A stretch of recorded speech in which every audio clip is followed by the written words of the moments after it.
अच्छा, अब नेक्स्ट हमारे पास आती हैं cephalosporins. Next class, second class.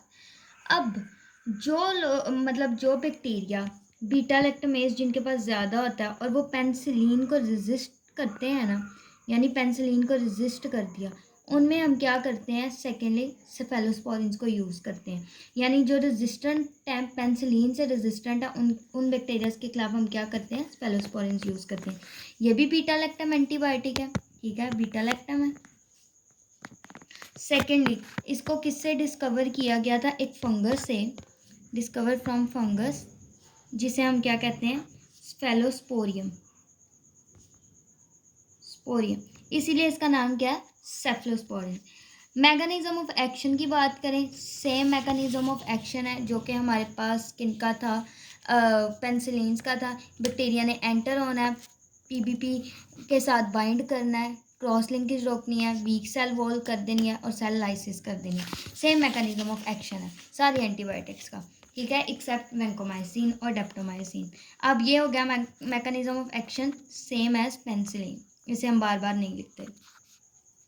अब हमारे पास जो इम्पोर्टेंट चीज़ है ना यहाँ पर, वो है हमारे पास इसकी जेनरेशन्स। जेनरेशन्स करने से पहले ना आप लोगों ने एक चीज़ याद रखनी है, PEK, पैक, ठीक है, पर्क कहते हो ना, तो उस पर्क। अब P for protease, E for E coli और K फॉर क्लेप्शिला। ये एक मतलब 3 बैक्टीरिया ऐसे हैं जो बहुत ज़्यादा रिपीट होंगे कि अब वो वाले जो बैक्टीरिया थे क्या किस किस के खिलाफ काम कर रहे थे, स्टेफाइलोकोकस ऑरियस के खिलाफ, gram positive, gram negative, Pseudomonas, aeruginosa. अब जो रह जाते हैं ना, जो उनसे भी ज़्यादा थोड़े से हाई क्लास होते हैं, उनके लिए हम क्या कर देते हैं, सेफलोस्पोरिन यूज़ करते हैं। दूसरा सेफलोस्पोरिन का यूज़ क्या है, जहाँ पर पेनिसिलिन की रेजिस्टेंस है। अब सबसे पहले हमारे पास आती है फर्स्ट जनरेशन। फर्स्ट जनरेशन में हमारे पास जो ड्रग आती है वो है सेफोजोलिन। आप लोगों ने एक एक और भी कर लेनी है, मैं अभी सिर्फ एक करवा रही हूँ, आप लोगों ने एक एक का नाम और भी याद कर लेना है। ये सेम एक्ट करती है जैसे पेनिसिलिन जी एक्ट कर रही होती है, ठीक है, यानी पेनिसिलिन जी ने जिसके खिलाफ काम करना है ना, इसने भी उसके खिलाफ ही काम करना है, लेकिन साथ में इसने पैक, जो मैंने आपको बताया, पैक के खिलाफ भी काम करना है। इसके लिए मतलब हम निमोनिक यूज़ करते सकते हैं, पैक्योर ग्राम पॉजिटिव, ठीक है, यानी ये ग्राम पॉजिटिव जो है हमारे पास, जिसे हम कोकाई मतलब ग्राम पॉजिटिव कोकाई, जितने भी ग्राम पॉजिटिव हैं, gram positive staph family, staphylococcal family, ठीक है, ये इन फैमिलीज़ के खिलाफ काम कर रही है। दूसरा पैक मैंने आपको क्या कराया था, प्रोटियस, इकोलाई, क्लैप्शिला, इन बैक्टीरिया के खिलाफ क्या कर रही है, काम कर रही है, ये इसका एंटीबैक्टीरियल स्पेक्ट्रम है। उसके बाद हमारे पास आती है सेकेंड जेन, जिसमें हमारे पास ड्रग्स आती है सिफॉक्सिडिन। ये अब पहला बंदा क्या है, पॉजिटिव है, दूसरा बंदा क्या है, नेगेटिव। ये मोर ग्राम नेगेटिव बैक्टीरियाज के खिलाफ काम करती है। आप इसको ऐसे रख लो, पहला पॉजिटिव था, दूसरा क्या है, नेगेटिव है। और इसके लिए एक्रोनियम क्या हम बनाते हैं, हैन पैक। ये पैक वही वाला पैक रहना है जो ऊपर हम लोगों ने कर लिया है, लेकिन इस फॉर एच इन्फ्लुएंजा, ठीक हो गया, ई फॉर एंटीरोबैक्टर, एन फॉर नाइशीरिया। आप लोगों ने बैक्टीरियाज के नाम याद कर लेने हैं आपकी माइक्रो में, ठीक हो गया। उसके बाद हमारे पास आते हैं जी थर्ड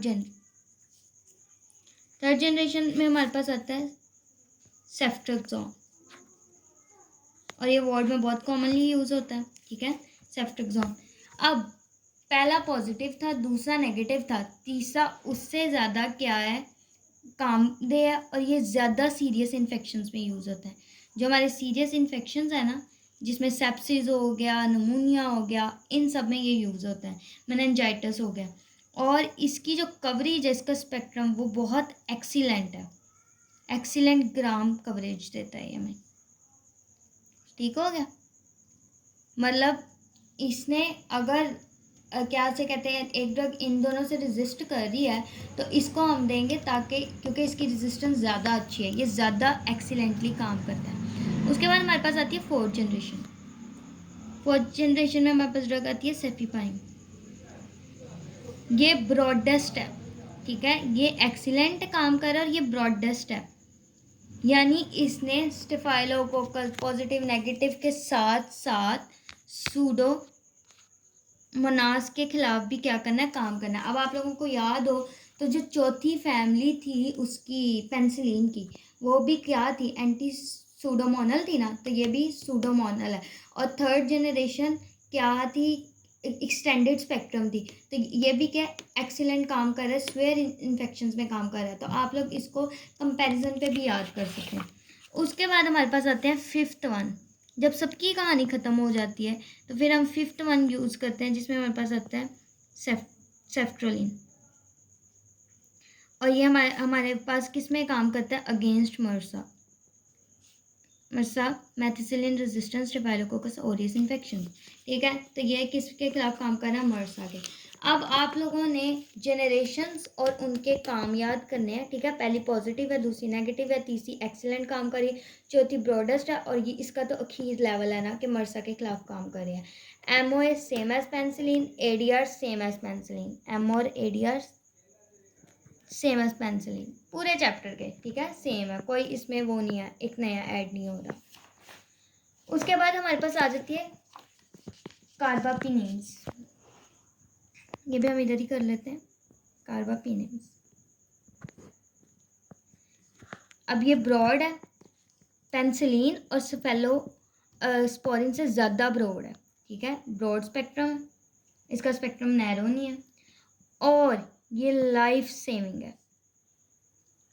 मतलब समझ लो आपका जो लास्ट लाइन ऑप्शन है वो ये है कि मतलब जब स्वेयर कंडीशन हो गया ना तो लास्ट लाइन ऑप्शन ये है, यानी कि ये हम स्वेयर रिएक्शंस में यूज़ करते हैं, स्वेयर रिएक्शंस में। अब क्यों ये लास्ट लाइन ऑप्शन है, बिकॉज कि ये मोर रेजिस्टेंट है। मैंने बताया ना कि बैक्टीरिया ने भी अपने डिफेंस का इंतज़ाम किया होता है, उसने अपने पास बीटा लैक्टमेज एंजाइम रखा होता है ताकि आप जो ड्रग दे रहे हो उसकी लैक्टम रिंग को किल कर दे और अपना डिफेंस कर ले। तो ये मोर रेजिस्टेंट है बीटा लैक्टमेज से, ठीक है, कि ये उस एंजाइम को बहुत ज़्यादा इसमें रेजिस्टेंस पावर है, इस वजह से that's why it's the last line option, last line option. अब इसको क्या से कहते हैं आप लोग, इसकी जो ड्रग्स हैं उसको एक एक्रोनियम से याद रखो, का ना लास्ट लाइन। तो ये कह रही है भाई, I am daring, okay, I am daring. तो इसकी ड्रग्स के नाम I for imipenem, imipenem, last suffix इसका सेम है, डोरिपिनिम,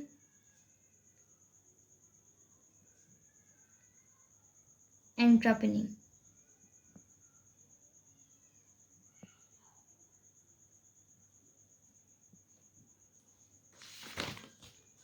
उसके बाद हमारे पास आ जाती हैं क्या से कहते हैं, इसकी इम्पोर्टेंस यही है, क्या से कहते हैं कि ये मोर रेजिस्टेंस है, दैट्स वाई ये ज़्यादा इम्पोर्टेंट है।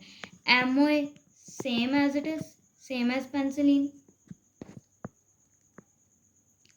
यूजेस इसके हम देख लेते हैं कि ये स्वेयर क्लिनिकल हॉस्पिटल एक्वायर्ड, जो हॉस्पिटल से हम इन्फेक्शंस होते हैं ना, मतलब एक बंदा वेंटिलेटर पे है, उससे वेंटिलेटर एसोसिएटेड निमोनिया हो गया, तो swear clinical hospital acquired infections में से हम यूज़ करते हैं।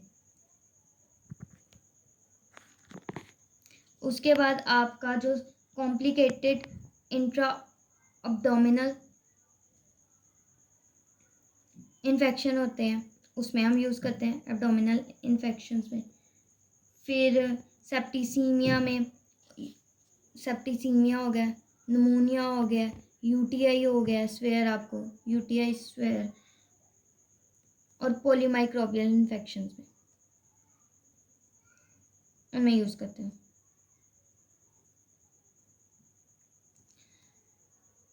फिर हमारे पास आ जाता है इसके एडीआर्स।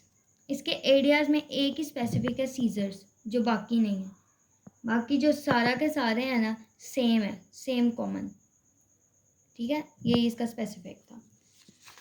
नेक्स्ट हम करते हैं मोनोबैक्टम। मोनोबैक्टम नाम से ही जाहिर है, मोनोबैक्टम्स, बीटा लैक्टम। ठीक है, अब monobactam means single ring, single beta lactam ring, यानी ये वन रिंग वॉरियर्स है, एक ही तीर से ये शिकार कर लेते हैं। ठीक हो गया, ये बैक्टीरिसाइडल है।